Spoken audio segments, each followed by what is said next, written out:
You're Hank, aren't you? You're the delivery man. Leverage. And if you three think you're gonna pin your ghosts on me,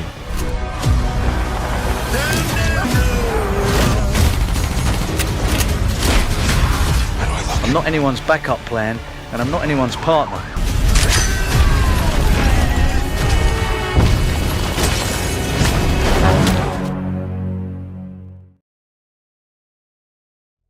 Di awal film memperlihatkan sebuah keluarga kecil yang sedang menikmati suasana bermain di rumah. Nampak saat itu sang ayah sedang asik bermain dengan anak perempuannya, sementara sang ibu sedang sibuk di dapur. Diberitahu kalau sang ayah bernama Shelton dan saat ini anaknya sedang membuat sebuah gelang untuk Shelton dan ibunya. Awalnya semua baik-baik saja dan terlihat mereka sangat bahagia. Tapi suasana menjadi berubah tatkala Shelton kedatangan dua pria tak diundang yang ternyata mereka adalah perampok.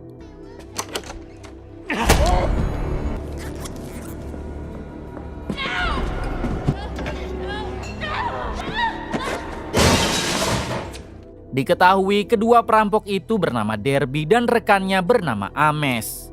Di sini Derby mengatakan kepada Shelton kalau dirinya tidak bisa melawan nasib. Lalu Derby menyiksa Shelton dengan sangat kejam. Namun Derby yang tidak puas dengan itu, ia pun nekat memperkaos istri Shelton. Ames sendiri sangat marah kepada Derby kenapa ia berbuat keterlaluan. Setelah merasa puas, Derby menghabisi istri dan anak perempuan Shelton tepat di hadapan Shelton.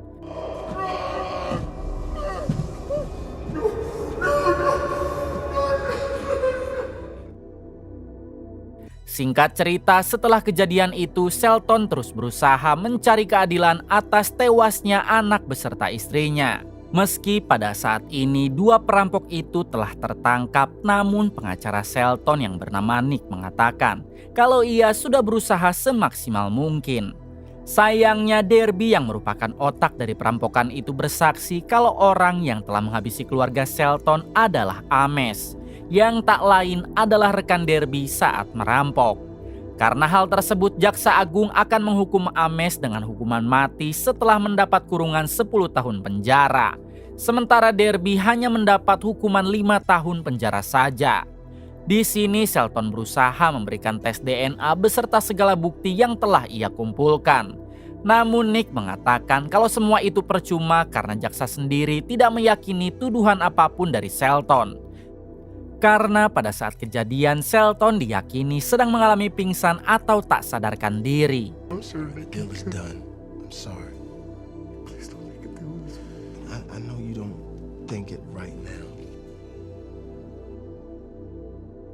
Saat di persidangan itu digelar, terlihat pengacara Derby yang bernama Bill berhasil membuat kliennya bangga.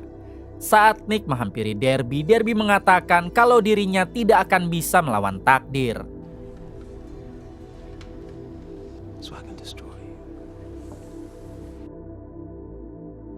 Saat persidangan itu telah selesai, terlihat para wartawan sedang menunggu Nick untuk diwawancarai. Bahkan di sana Derby meminta bersalaman dengan Nick. Ia mengatakan kembali kalau dirinya tidak bisa melawan takdir. Namun ternyata dari kejauhan Shelton menatap mereka dengan penuh rasa kecewa. Ia menganggap kalau sistem hukum yang sangat tidak adil buat keluarganya. Let's go.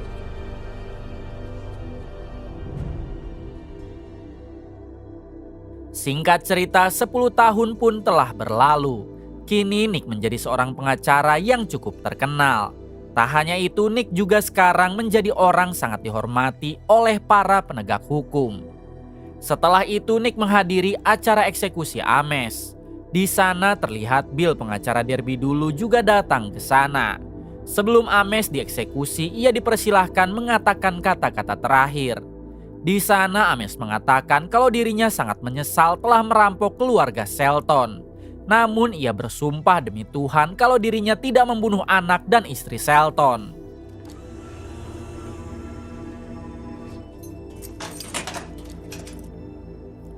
Saat dieksekusi, Ames yang seharusnya tidak merasakan sakit, ia malah kejang-kejang merasakan kesakitan yang luar biasa hingga ajalnya pun tiba.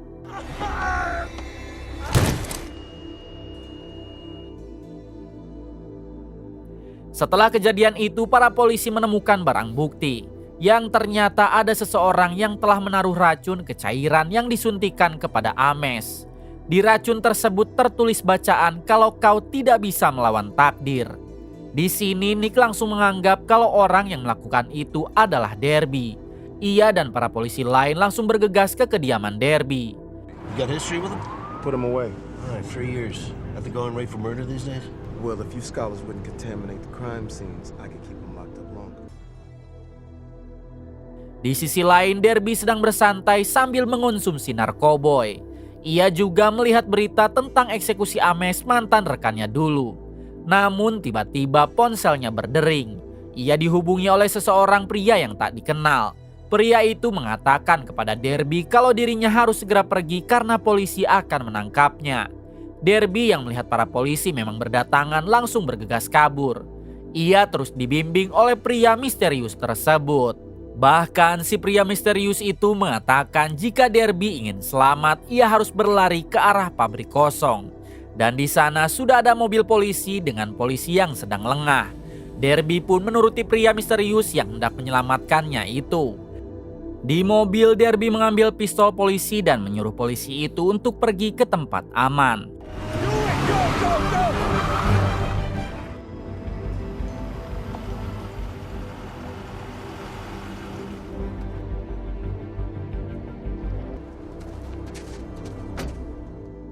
Saat di sana, Derby langsung berniat menghabisi polisi tersebut.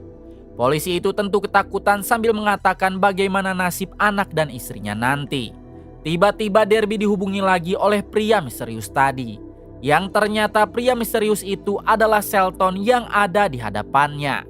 Saat Derby hendak menembakkan pistolnya, ternyata pistol tersebut sudah dipasangi jarum yang mengeluarkan racun. Yang membuat Derby akan lumpuh total, namun saraf-sarafnya tetap akan berfungsi baik. Sehingga Derby tetap bisa merasakan rasa sakit.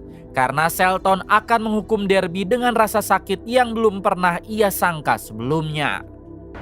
Tetro. Imagine. Setelah itu Derby dibawa ke sebuah properti milik Shelton. Di sana ia akan menyiksa Derby dengan cara yang sangat menyakitkan. Shelton juga memasukkan cairan adrenalin agar Derby tetap sadar dan merasakan rasa sakit. Di sini kita dapat melihat seorang Shelton yang awalnya orang baik kini seperti seorang psikopat. Di sana juga ia sengaja memasang kaca agar Derby bisa melihat dirinya yang sedang disiksa. Tak hanya itu, Shelton juga sengaja merekam aksinya tersebut.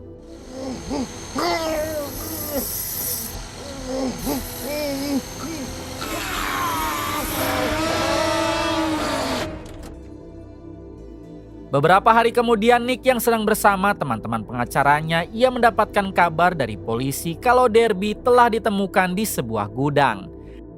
Namun sayangnya Derby telah tewas dengan keadaan yang sangat mengenaskan. Para polisi dan Nick yang berhasil tahu kalau gudang itu merupakan properti milik Shelton, mereka pun datang ke rumah Shelton dan langsung menangkapnya. Shelton sendiri pasrah tanpa melakukan perlawanan.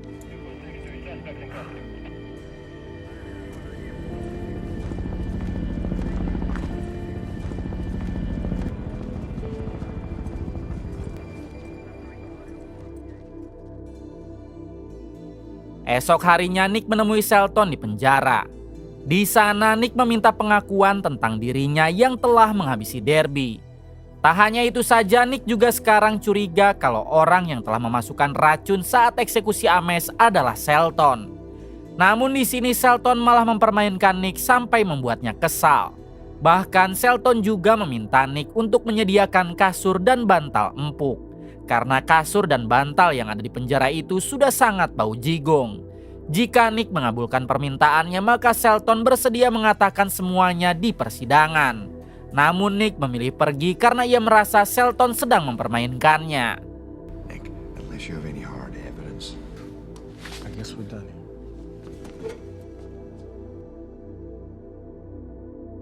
Namun rekan-rekannya menyarankan Nick untuk menuruti saja keinginan Shelton. Mengingat mereka juga yakin kalau pelaku tersebut adalah Shelton. Pada akhirnya Nick menuruti Shelton untuk membawakan kasur dan bantal baru untuk Shelton.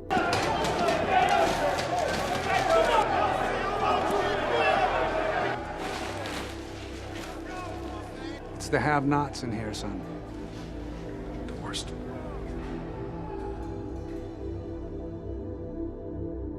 Setelah itu Nick juga dibuat kaget setelah mendapat telepon dari istrinya kalau anaknya mengalami syok dan ketakutan. Hal itu dikarenakan ada seorang kurir mengantarkan sebuah kaset CD untuk anaknya. Saat kaset itu diputar, ternyata memperlihatkan video Shelton yang sedang menghabisi Derby. Namun kala itu Derby memakai penutup sehingga tidak bisa dikenali.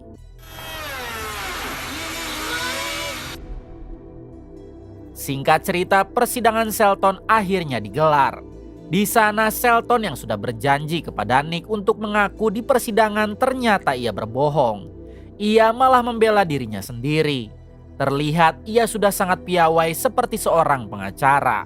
Karena ternyata selama 10 tahun terakhir Shelton sudah mempelajari ilmu hukum hanya untuk persidangan ini. Tidak mau ambil pusing, hakim itu langsung berkenan akan membebaskan Shelton dari semua tuntutan. Namun pada saat itu juga Shelton langsung tepuk tangan sambil tertawa. Ia mengatakan kalau keadilan di negara ini sudah bobrok. Bisa-bisa hakim membebaskan dirinya begitu saja. Di sana Shelton mempermalukan hakim di hadapan semua orang yang hadir di sana. Ia juga mengaku di depan hakim kalau orang yang telah menghabisi Derby dan memasukkan racun kepada Ames adalah dirinya. Hakim itu tentu merasa malu karena ketidakbecusannya dalam memutuskan hukum harus terlihat oleh semua orang. Pada akhirnya Shelton kembali masuk penjara. Whatever happened to right? And I bet you take it up the I see you later, Nick. Esok harinya terlihat Nick kembali menemui Shelton. Di sana akhirnya Shelton memberitahu detail tentang bagaimana ia menghabisi Derby serta memasukkan racun kepada Ames. Di sini Shelton kembali meminta Nick agar mau mengantarkan makanan kesukaannya serta sebuah iPod untuk menemaninya makan. Yaitu pada esok hari tepat pada jam 1 siang dan tidak boleh telat. Karena jika Nick menolak dipastikan Bill akan tewas. Yang kita tahu kalau Bill adalah pengacara yang dulu membela Derby di persidangan 10 tahun yang lalu. Mendengar itu Nick langsung keluar dan menyuruh rekannya untuk menghubungi keluarga Bill. Ternyata Bill sudah 3 hari ini tidak pernah pulang dan tidak ada kabar. Pada akhirnya Nick akan menuruti keinginan Shelton yaitu untuk mengetahui keberadaan Bill saat ini.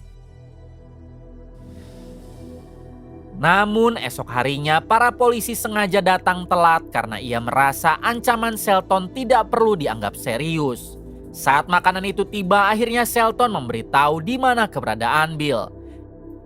Ia juga mengatakan karena pesanan makanannya telat ia tidak janji kalau masih bisa selamat. Nick dan para polisi langsung bergegas ke tempat yang dikatakan oleh Shelton. Outside ground unit!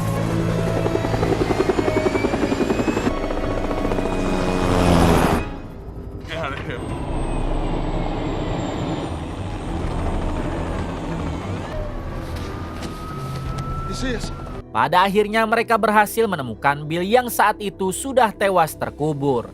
Saat diperiksa terdapat sebuah tabung oksigen yang sudah disetting akan habis tepat pada jam 1.15. Sementara perjalanan dari penjara ke tempat tersebut adalah 15 menit. Jika sebelumnya mereka mengantarkan makanan itu tepat pada jam 1 lalu beranjak ke TKP, mungkin saja Bill masih bisa selamat. Tak berselang lama Nick mendapat kabar dari polisi penjara kalau Shelton telah menghabisi teman satu selnya. Di sini ia sangat bingung apa yang sebenarnya Shelton inginkan.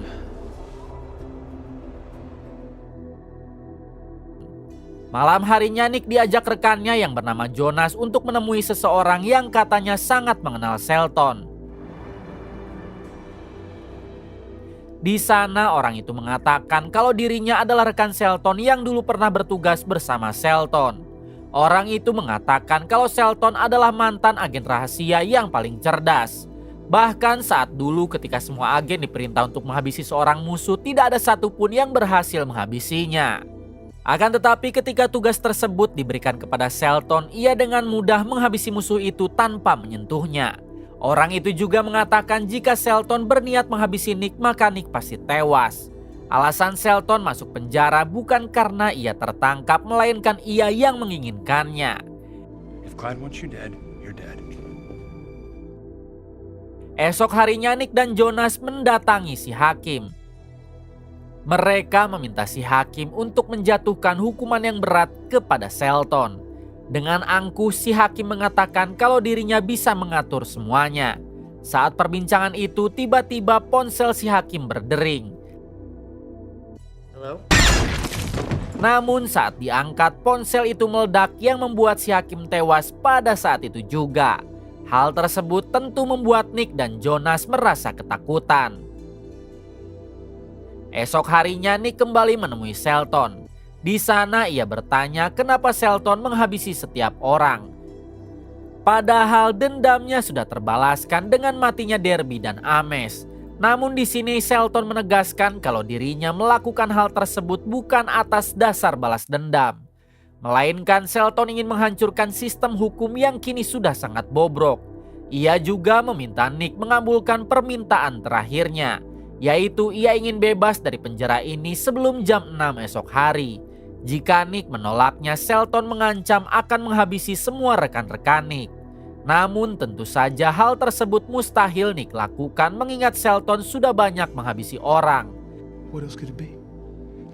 That's what you think this is about? Vengeance? Karena Nick juga merasa takut dengan ancaman tersebut, ia meminta semua rekannya untuk tetap di kantor sebelum jam 6 esok hari. Semua rekan-rekannya tentu merasa cemas sambil terus menunggu waktu sampai jam 6 pagi. Saat waktu menunjukkan sudah lewat jam 6 pagi dan tidak terjadi apa-apa, mereka semua sekarang merasa lega. Karena yang dikatakan Shelton kemarin hanya gertakan saja. Namun ketika sebagian rekannya sudah masuk ke dalam mobil untuk beranjak pulang, tiba-tiba mobil mereka semua meledak. Nick sendiri merasa Shelton sudah sangat keterlaluan. Setelah itu Nick dan rekannya menemui Shelton. Di sana Nick menghajar Shelton karena sudah menghabisi rekan-rekannya.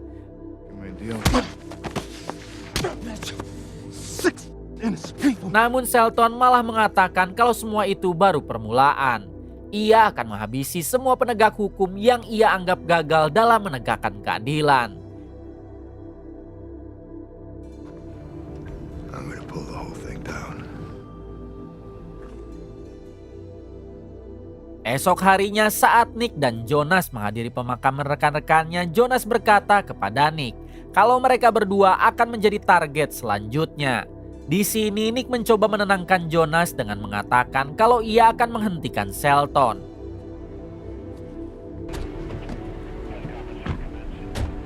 Saat mereka hendak pulang, tiba-tiba ada sebuah senjata robot otomatis yang menembaki mobil Jonas hingga tewas.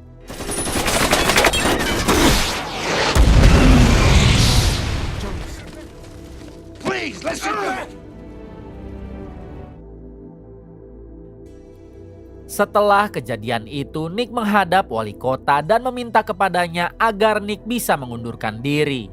Namun wali kota itu menolaknya dan malah mengangkat jabatan Nick agar Nick bisa mendapat akses untuk segera menghentikan Shelton. Alasan pemerintah tidak langsung mengeksekusi Shelton karena mereka masih minim bukti. Ditambah pemerintah juga tahu kalau Shelton adalah agen rahasia yang tahu akan rahasia-rahasia negara yang bisa dibocorkan kapan saja. Put your left hand on the Bible, raise your right hand, repeat after me. Setelah itu Nick mencari data-data serta semua aset properti milik Shelton. Hingga Nick menemukan kalau dalam kurun waktu 10 tahun terakhir Shelton pernah membeli sebuah gudang yang bertepatan di samping penjara. Malam itu juga Nick dan rekannya langsung bergegas ke gudang tersebut. Ketika Nick mencari-cari petunjuk, akhirnya Nick berhasil menemukan sebuah lubang jalan masuk ke sebuah tempat.